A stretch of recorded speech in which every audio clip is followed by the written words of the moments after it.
ask, is there a danger of ketoacidosis if you're on type 2 diabetic medication and you're pretty strict with the diet, you're doing it the way it's supposed to be done? Is there a danger? I want to know.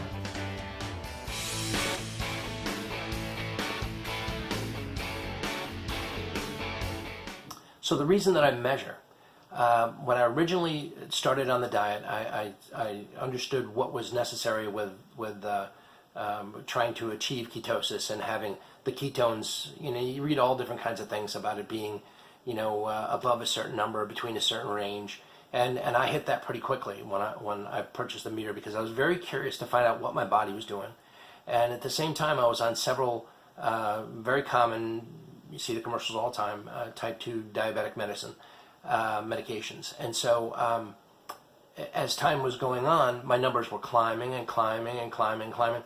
And there was even days where my glucose level was not high, but 110 or something, and I was still pushing 5s and 6s on my ketones, which didn't necessarily correlate.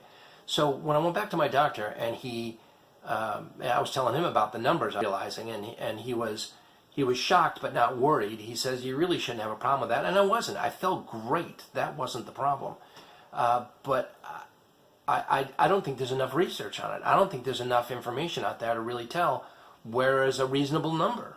But when he took me off of that medication and that one particular medication, the numbers started tumbling back to a normal level, I think, for the way that I'm eating, the way that I'm living. I never had any problems with my how I was feeling through even the highest numbers, probably similar to what I have now. But you see, and you get a lot of people. Oh, tornado test siren day. I don't know if you can hear that, but the tornado test sirens are, tornado test sirens. It's Wednesday, 11 o'clock. They test them, so I'm kind of on my lunch break. So all things considered, that's why I decided to measure. Some people tell you, oh, don't worry about it. Don't.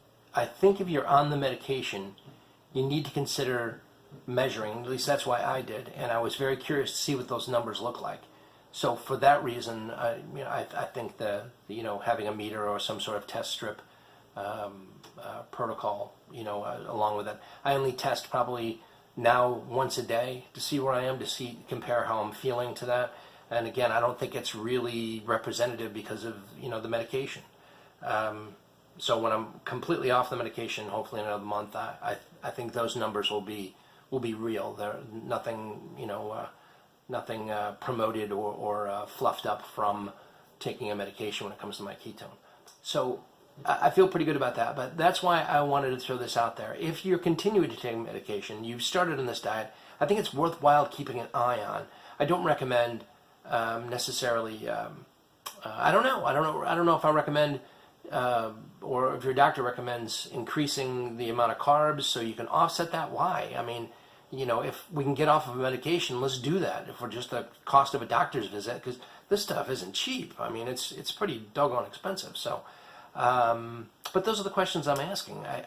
I worry that there's so much keto diet information for people that are just trying to, tick up their health levels, and which is a great thing. I absolutely, I'm going to be on this forever. This is not going to change. But when we're talking about type 2 diabetics and people losing weight and all this, I want to make sure that we have this conversation, that we talk about what medication could possibly do for that. So please consider subscribing. Tell a friend. Let's have this conversation. Give me feedback. Send me something, any comments or questions that we can share, at public. I think it's a worthwhile conversation, because I think I've read a lot on it. I haven't found anything that really definitively answers my question about the ketone levels on medications and what's safe. Again, I've read all kinds of things about being in this no greater than 3 range or whatever. But I spent a month being greater than 3 every time I checked until I came off that medication. Now I'm 1 and to 2, somewhere in there, on a pretty regular basis. And I still don't think it's it's necessarily. I'm not going to really treat it as gospel until I'm off of all of those medications and it's purely dietary intake. Reading those numbers. So, but my sugar's still great. My base numbers, that's interesting. My fasting numbers in the morning continuously come down lower and lower. My post-meal numbers within 2 hours come right down to being, categorized as non-type 2 diabetic within those 2 hours. So I feel real comfortable about that.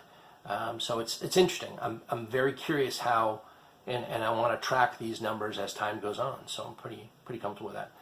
So please consider sharing this and definitely give me feedback if you're experiencing the same thing or you had questions, or I'm curious what your doctors. I've sent out some feelers to some people wanting to get replies back. I thought it was something I needed to mention. I was just going to do a meter review, but you can see a great meter review on Keto Connect from last year on this meter, the Keto Mojo. And I think it's great. I think it's great to see exactly what your body's doing internally. You know how you feel, with everything else going on, but to actually have a number to back it up is I think worthwhile. I can't imagine me doing it forever, particularly once I'm off the medication, but as long as I'm taking any kind of medication, I want to keep track of that because I think it's pretty interesting. And I really want to know, hear from people and know how and whether or not they're measuring and if they're having some of the same experiences, because so much of the information is based on fairly healthy people trying to lose a little bit of weight on the ketogenic diet, where for me it's finally the thing that's allowing me or making it very easy for me to lose weight and to still be happy and functional and energetic and as much as I can be. So that's been a very important thing for me. I want to make sure that I have a good handle on that. So subscribe, tell a friend, give me feedback. It's things I want to know.